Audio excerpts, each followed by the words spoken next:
Hello students, मैं Dilip Pawar, assistant professor history, राजकीय मृदा महाविद्यालय में कार्यरत। तो कल जो अपन ने टॉपिक किया था उसके अंतर्गत अपन ने बात की थी कि किस प्रकार से इटली में कलात्मक विकास हुआ पुनर्जागरण के काल में। तो आज अपन बात करेंगे, आप लोग लिखो, उत्तर भारत में पुनर्जागरण का विस्तार, नहीं सॉरी, उत्तर यूरोप, उत्तरी यूरोप आएगा, उत्तरी यूरोप में पुनर्जागरण का विस्तार। तो अपन को पता है सबसे पहले पुनर्जागरण काल की शुरुआत हुई इटली में, और उसके पश्चात पुनर्जागरण का काल है वह इटली से निकल के यूरोप के अन्य देशों में फैल गया। तो अपन बात कर रहे हैं उत्तरी यूरोप में कौन कौन से देश आते हैं। इंग्लैंड हो गया, जर्मनी हो गया, फ्रांस हो गया। जो महत्वपूर्ण पश्चिमी यूरोप के देश हैं वो सारे उत्तरी यूरोप के अंतर्गत आते हैं। तो इसमें आप लिखो, 15वीं शताब्दी में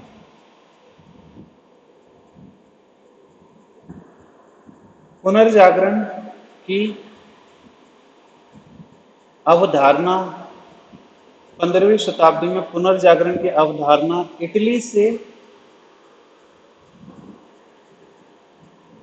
पुनर्जागरण की अवधारणा इटली से निकलकर उत्तरी यूरोप के देशों में फैल गई।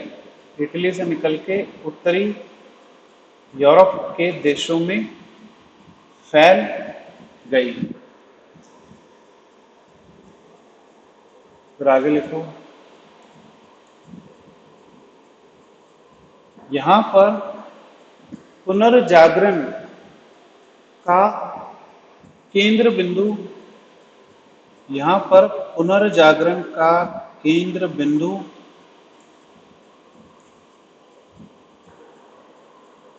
विद्वानों द्वारा,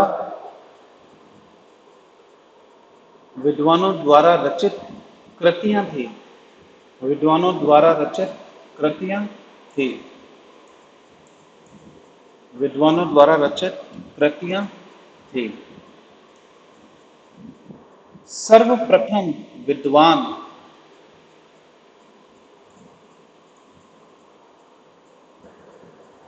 सर्वप्रथम विद्वान Desiderius, Desi, DESI, Desi, DARIUS, Desiderius Erasmus, Erasmus, ERAS, Erasmus, MUS, ERASMUS। तो सर्वप्रथम डेसिडेरियस इरेस्मस का नाम आता है, डेसिडेरियस इरेस्मस का नाम आता है, जो मानवतावादी, जो मानवतावादी आंदोलन का, जो मानवतावादी आंदोलन का राजकुमार कहा जाता है, जिसे मानवतावादी आंदोलन का राजकुमार कहा जाता है। He was prince among the humanists, मानवतावादी आंदोलन का राजकुमार कहा जाता है। यानी इटली के अलावा अन्य यूरोपीय देशों में अग्रणी नेता था मानवतावादी दृष्टिकोण का। इसके द्वारा रचित कृति, इसके द्वारा रचित कृति का नाम है, का नाम है द प्रेज ऑफ फॉली, का नाम है the, THE, the praise, praise मतलब प्रशंसा करना, PRAISE, the praise, PRAISE, praise मतलब प्रशंसा करना, praise of OF folly, FOLLY, praise of folly. Folly का क्या मतलब होता है? FOLLY, folly. फॉली का मतलब होता है मूर्खता। इसका मतलब क्या निकल रहा है? मूर्ख लोगों की प्रशंसा करो, मूर्खता की प्रशंसा करो। समझ गए? द प्रेज ऑफ फॉली, इसका मतलब ये है। अब इसमें लिखो, इसमें उसने, इसमें उसने समाज के विभिन्न वर्गों के, समाज के विभिन्न वर्गों के भ्रष्ट आचरण पर, समाज के विभिन्न वर्गों के भ्रष्ट आचरण पर कटाक्ष किया है। समाज के भ्रष्ट आचरण का कटाक्ष किया, यानी सटायर किया, इसको अंग्रेजी में कहते हैं सटायर, कटाक्ष करना। कटाक्ष जानते हो आप क्या कहते हैं ना, कटाक्ष। ठीक है, फिर आगे चलो।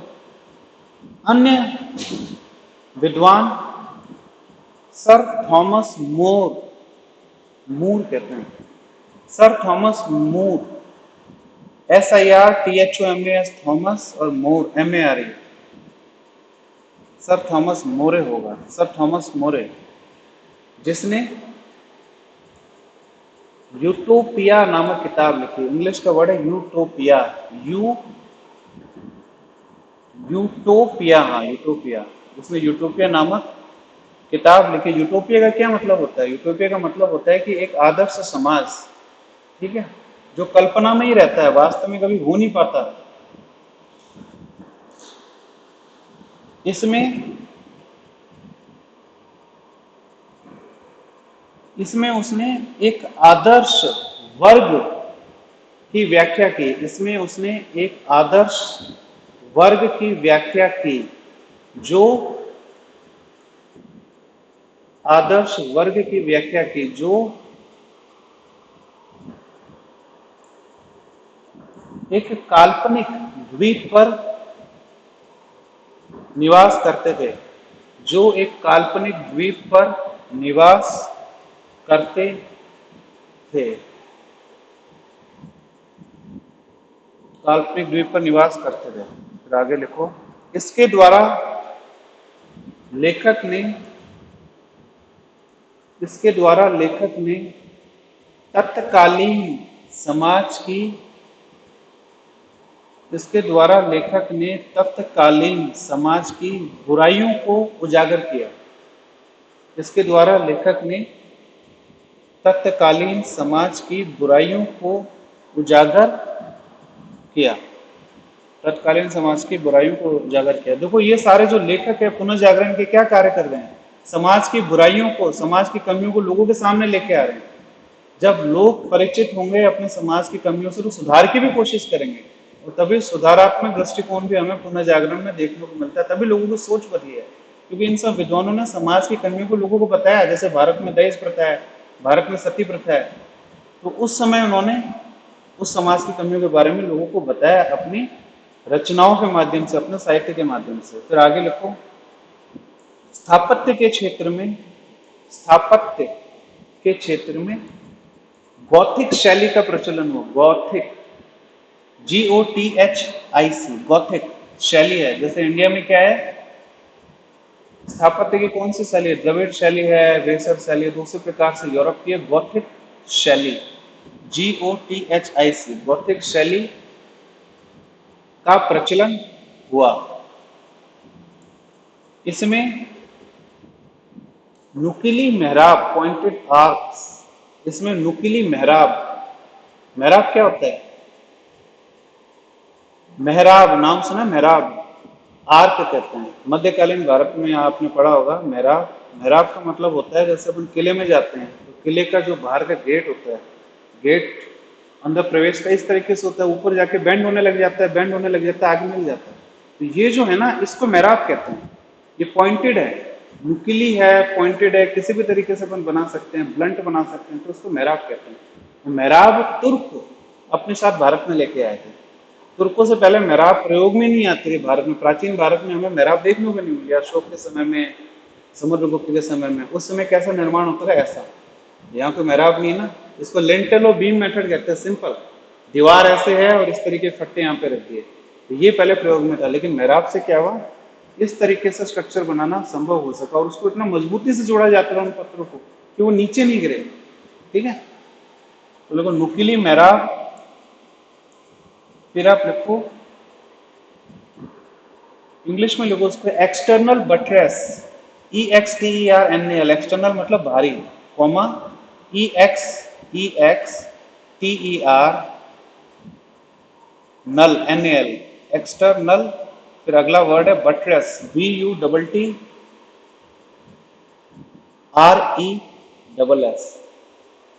BUTTRESS। अब एक्सटर्नल बट्रेस का क्या मतलब है? जैसे कोई भी स्ट्रक्चर बना रखा है, उसका जो भारी एक्सटेंशन होता है ना उसको एक्सटर्नल बटरेस कहते हैं। कोई एक दीवार है, कोई एक सपोर्ट है, बाहर से भी दे रखा है तो उसको एक्सटर्नल बटरेस कहा जाता है। तो गॉथिक स्टाइल के अंतर्गत एक्सटर्नल बटरेस का इस्तेमाल हुआ, पॉइंटेड आर्क्स का इस्तेमाल हुआ, नुकीली मेहराब का इस्तेमाल हुआ और बड़ी खिड़कियों का इस्तेमाल और बड़ी खिड़कियों का इस्तेमाल और बड़ी खिड़कियों का इस्तेमाल। अगर आपका सवाल आ जाता है ग्रेजुएशन में कि गॉथिक शैली की दो विशेषता बताओ, तो आपको पता लगे बड़ी खिड़कियों का इस्तेमाल करते थे, नुकीली मेहराब का इस्तेमाल करते थे और एक्सटर्नल बटरेस का इस्तेमाल करते थे।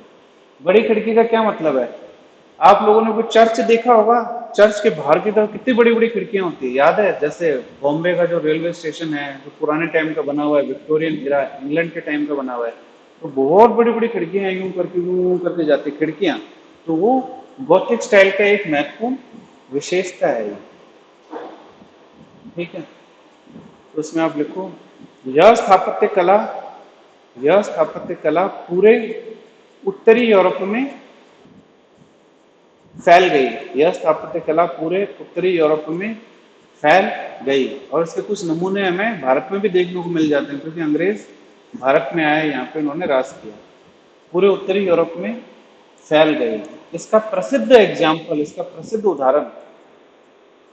प्रसिद्ध उदाहरण लॉरवे संग्रहालय फ्रांस में है। लॉरवे, LOUV, लॉवरेज, एल, इसका प्रसिद्ध उदाहरण LOU, LOUV, LOUVRES, Louvres museum in France, Louvres संग्रहालय फ्रांस में, लॉवरेज संग्रहालय फ्रांस में। ठीक है, तो अपन आगे बढ़ते हैं। अब बात करते हैं संगीत के बारे में। संगीत, चित्रकारी और स्थापत्य कला, संगीत, चित्रकारी और स्थापत्य कला में निरंतर विकास हुआ। संगीत, चित्रकारी और स्थापत्य कला में निरंतर विकास हुआ। इस समय संगीतकारों ने एक विशेष तकनीक का इस्तेमाल किया। इस समय संगीतकारों ने एक विशेष तकनीक का इस्तेमाल किया जो पोलीफोनी कहलाती है। पोलीफोनी, POLY, पोलीफोनी, PHONY, पोलीफोनी, जो पोलीफोनी कहलाती थी। POLY, फोनी, पोलीफोनी कहलाती थी। पोलीफोनी, इसमें जिसमें अनेक सुरों को मिश्रित किया गया, जिसमें अनेक सुरों को मिश्रित किया गया और नए सुर तैयार किए गए। अनेक सुरों को मिश्रित किया गया और नए सुर तैयार किए गए। जैसे भारत में है ना, आपने नाम सुना होगा भैरव राग, है ना? कई तरह के राग होते हैं ना, अगर नाम ध्यान नहीं आ रहा है। ये क्वेश्चन जीएस में भी आता है और आईएएस के अंदर भी आता है ये वाला क्वेश्चन। भैरव राग और उस तरह के राग जो याद करने पड़ते हैं। अमीर खुसरो ने कई सारे राग को तैयार किया था मध्यकालीन भारत में, अमीर खुसरो ने। उसी प्रकार से पोलीफोनी भी है जिसका इजाद पुनर्जागरण काल में किया गया। फिर आगे लिखो नए संगीत के यंत्रों, नए संगीत के यंत्रों को भी खोजा गया, जैसे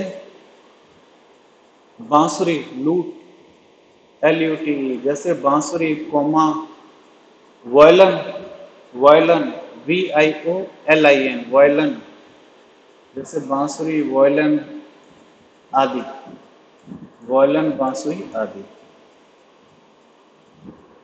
फिर आगे लिखो संगीतकारों और गीतकारों को,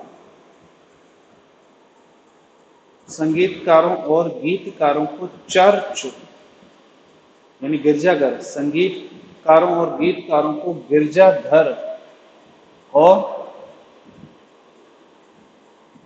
सम्राट के दरबार में रोजगार मिला। गिरजाघर और सम्राट के दरबार में रोजगार मिला। सम्राट के दरबार में रोजगार मिला। फिर आगे लिखो, लोकगीत और लोक संगीत, लोकगीत और लोक संगीत यूरोप की मुख्य धारा संस्कृति, यूरोप की मुख्य धारा संस्कृति का हिस्सा बन गए। यूरोप की मुख्य धारा संस्कृति का हिस्सा बन गए। फिर अगला पैराग्राफ लिखो, वैज्ञानिक खोजें। अगला पैराग्राफ, नेक्स्ट पैराग्राफ, वैज्ञानिक खोजें। अब किस प्रकार से साइंटिफिक इन्वेंशन हुए पुनर्जागरण के काल में? सबसे पहला लिखो इसमें छापा खाना, प्रिंटिंग, छापा खाना, प्रिंटिंग, छापा खाना। 12वीं सदी में अरबवासियों ने 12वीं सदी में अरबवासियों ने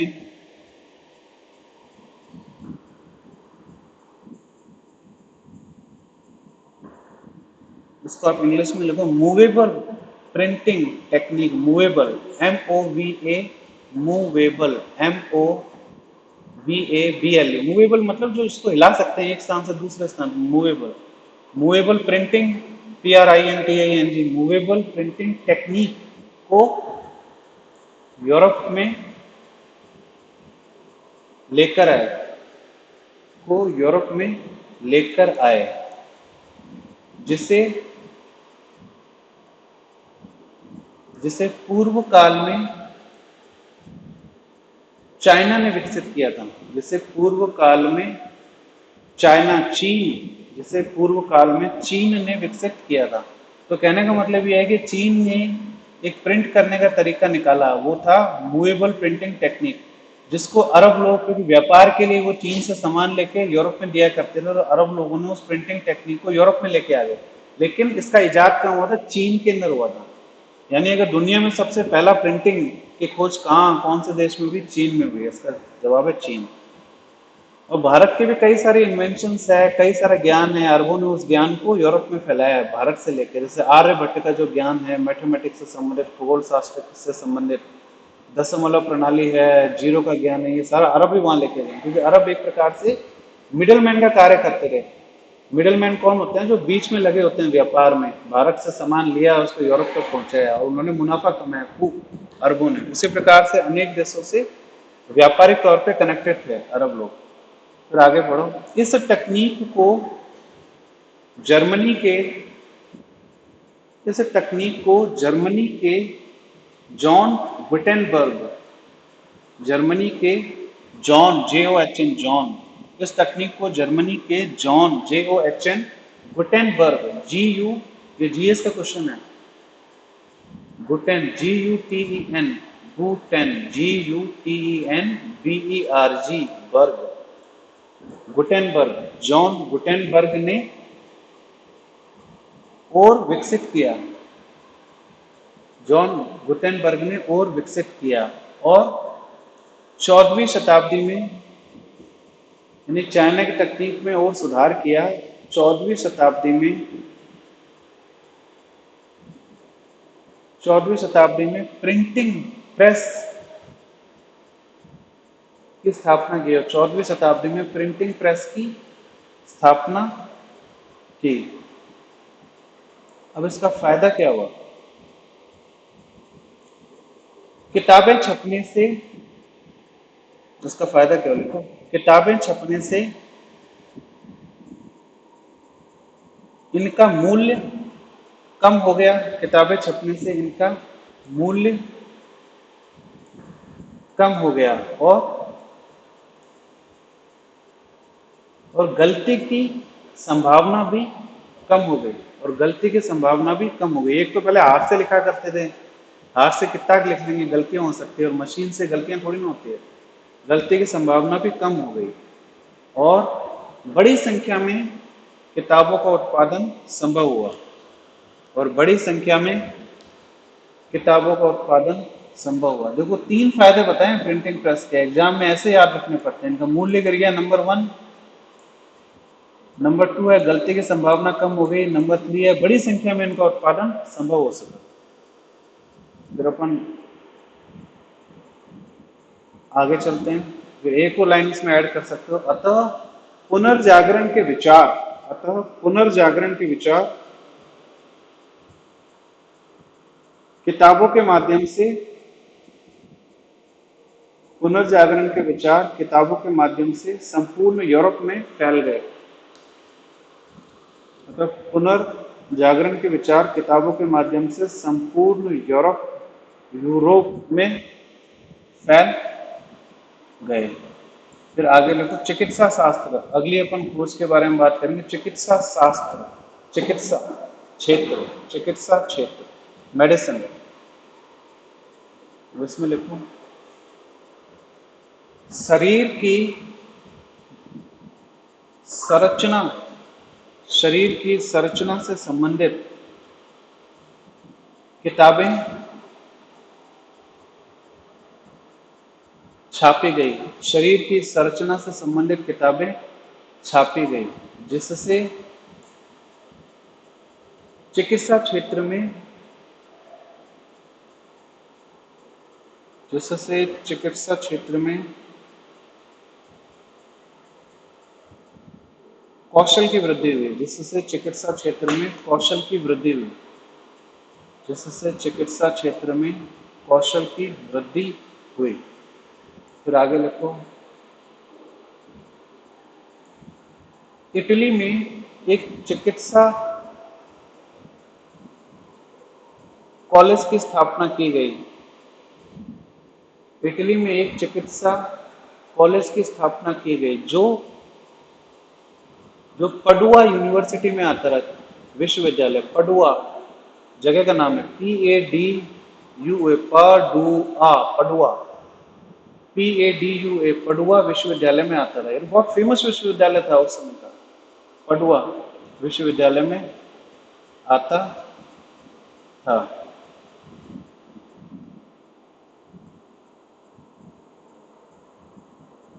फिर आप आगे लिखो चिकित्सा के क्षेत्र में गैब्रिलियो, स्पेलिंग लिखो GRAB, grab, Gabriello, GRAB, GRAB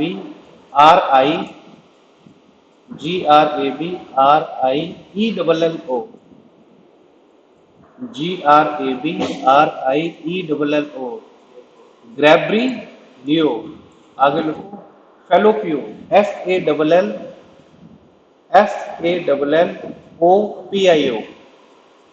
FALLOPIO, ग्रैब्रिलियो फेलोपियो ने शरीर में चीड़ फाड़ करके, डाइसेक्ट करके, चीड़ फाड़ करके फेलोपियन ट्यूब को ढूंढा। इसको इंग्लिश में लिखना पड़ेगा, चीड़ फाड़ करके फेलोपियन ट्यूब, FALLOPIAN, फेलोपियन। इसका नाम ही फेलोपियो था, इसी के नाम पे उस ट्यूब का नाम रखा गया fallopian tube. FALLOPIAN, fallopian tube को ढूंढा, जो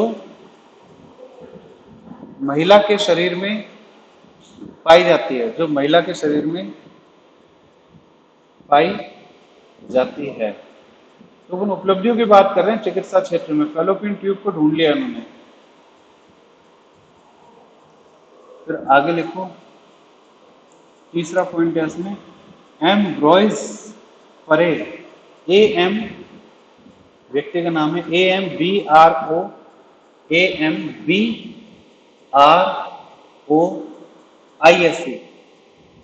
AMBROISC, एम्ब्रॉयज परे, PARE,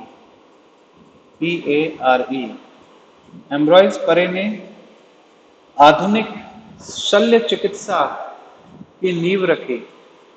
सर्जरी जिसको कहते हैं ऑपरेशन, आधुनिक शल्य चिकित्सा की नींव रखी। उसने उसने चोट पर टांके लगाना उसने चोट पर टांके लगाना शुरू किया। उसने चोट पर टांके लगाना शुरू किया। जबकि पूर्व में जबकि पूर्व में लोहे को गर्म करके जबकि पूर्व में लोहे को गर्म करके चोट पर लगाया जाता था।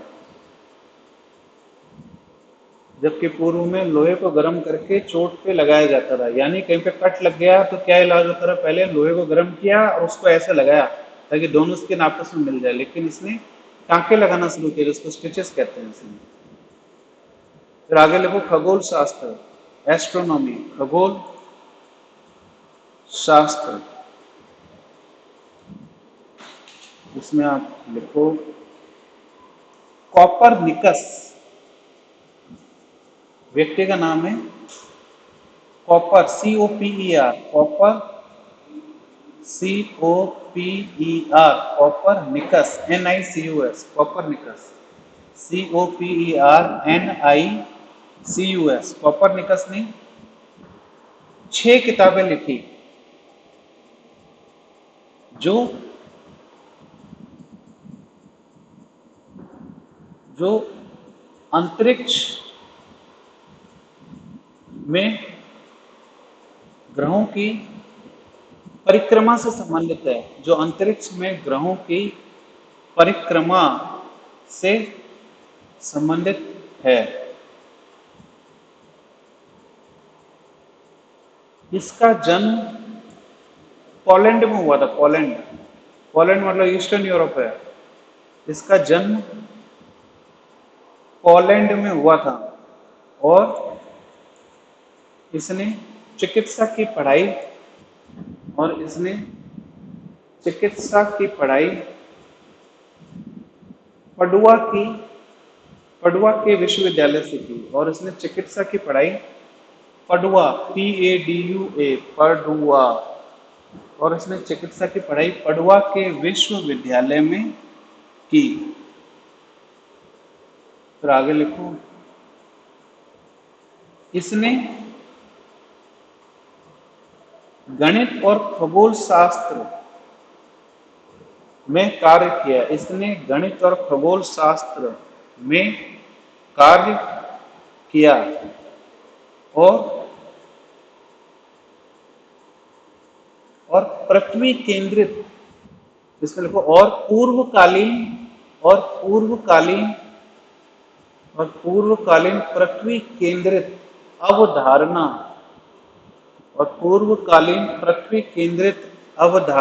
को गलत ठहराया। इसने पूर्वकालीन पृथ्वी केंद्रित अवधारणा को गलत ठहराया जो